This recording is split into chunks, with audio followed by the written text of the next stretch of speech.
আজি হৈছে 2025 বৰ্ষৰ 1 জানুৱাৰী আৰু মোৰ ফালৰ পৰা সকলোলৈকে ইংৰাজী নৱবৰ্ষৰ আন্তৰিক শুভেচ্ছা জনালোঁ। আৰু 1 জানুৱাৰী বুলি মই আহিলোঁ মন্দিৰলৈ, শুক্ৰেশ্বৰ মন্দিৰ।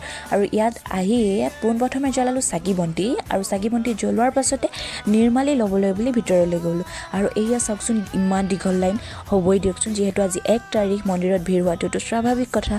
আৰু তাৰ মাজতে আমি নিৰ্মালি লৈ কোনোমতে তাৰ পৰা ওলাই আহিলোঁ। আৰু ইয়াৰ পৰা ওলাই আহি আমি আহিলোঁ ঘাটলৈ, এয়া চাওকচোন।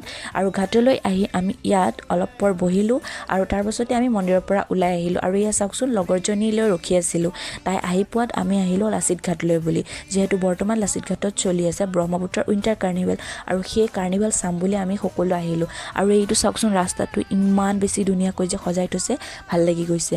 আৰু এয়া চাওকচোন এইখন হৈছে মেইন গেট, যিখনেৰে সোমাই যায় আৰু তাৰ কাষতে এখন শৰাই বনাই থৈছে। আৰু তাৰ পাছতে আমি আহিলোঁ ঘাটলৈ আৰু ইয়াতে অলপ পৰ ৰখি আমি আমাৰ ফূৰ্তি ফাৰ্তা কৰি তাৰ পৰা ওলাই আহিলোঁ। আৰু যিহেতু বহু দেৰি আমি একো খোৱা নাছিলোঁ, তাৰ বাবে আমি শেষত কিবা এটা খালোঁ আৰু খাই বৈ আমি ঘৰলৈ উভতিলোঁ। আজিলৈ বাই বাই, পুনৰ আকৌ লগ পাম।